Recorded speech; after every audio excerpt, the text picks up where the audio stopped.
so Jonah is being stretched. And instead of embracing it, he's running from the stretch. And so what does God do?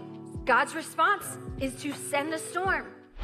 So he sends a storm Jonah's way, because the first thing that we're going to learn from Jonah is that God will interrupt our direction to restore our connection. See, Jonah wasn't just running from Nineveh. We just read in that passage. He was running from the presence of God. He was going in the opposite direction to get away from the Lord. That's what that passage said.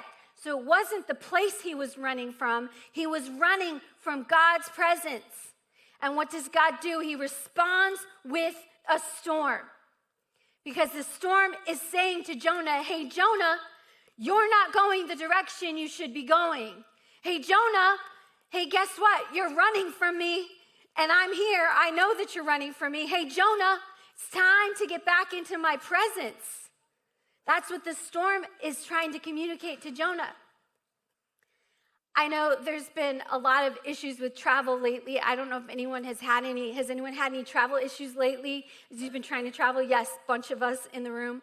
Well, I actually was supposed to be flying out to Charlotte, North Carolina this past Monday. And so I also was aware that there were some storms coming across the Midwest, heading straight that direction. So I checked the weather and looked, and I did not feel very confident about the fact that I was going to end up in Charlotte on Monday after I saw this storm. So before I even go to the airport, I'm a little skeptical that I'm going to get on my flight. But anyway, I get to the airport, get boarded on the plane, which I'm a little surprised about, but we got on the plane, we got boarded, we're sitting there. The plane pulls away from the gate, it goes out to the runway, and then we're sitting there at the runway.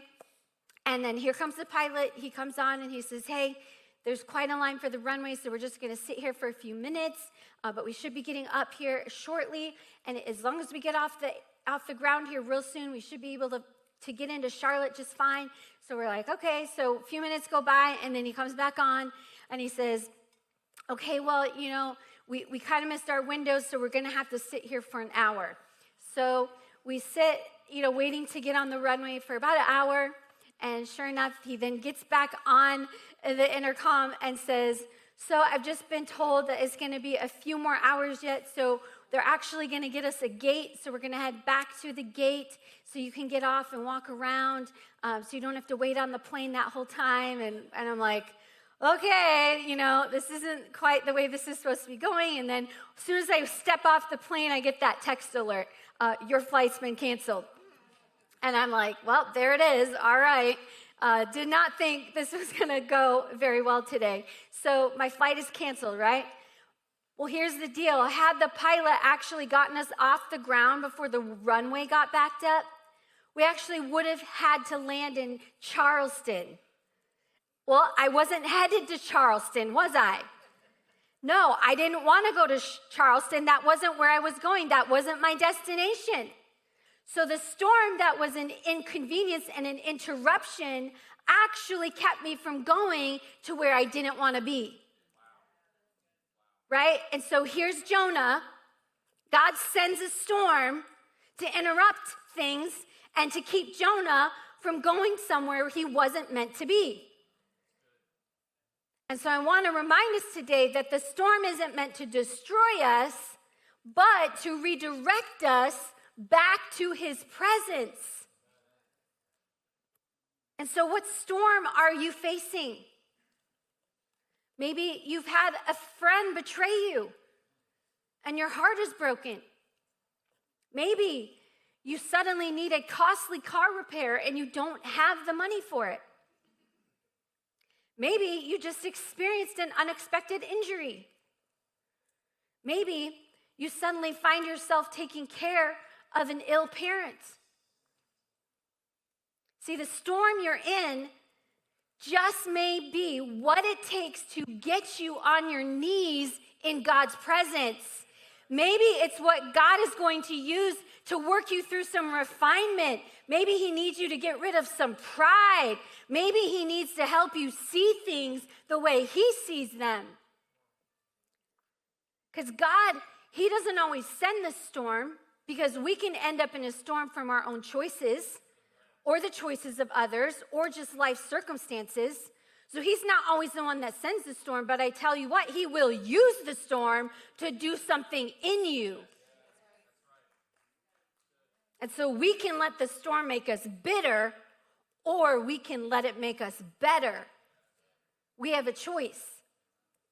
And Jonah knows that God sent this particular storm. He knows it. And he also knows why God sent it. Because he was going in the wrong direction. So he actually knows that God sent that. And so the next part of the story is the crew on the boat is freaking out because the storm is bad. It's really bad, and they know they're about to die in this storm. And so they actually ask everyone on the ship, they're like, hey, who offended the gods? Who did this, right? They're trying to figure out who's responsible for this terrible storm. And so they ask everyone except Jonah, because Jonah wasn't out there. And so they go and find Jonah on the ship, who, by the way, was dead asleep in the middle of this terrible storm.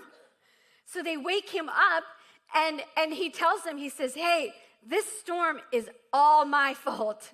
This storm is here because I am running from God. So then they ask him, they say, hey, what can we do about it? What is it that we can do? And he says, well, if you throw me overboard, this storm will stop immediately. And so they actually do it. They throw him overboard, and sure enough, the storm immediately stops. And so Jonah tried to run from God's presence, but God loved him too much to let him get comfortable in the wrong direction. He loved him too much to let him get comfortable going the wrong way. And so could this storm you're facing actually be God's mercy on you so you don't end up in the wrong place? Are you facing the storm on your own? Or are you going to God's presence?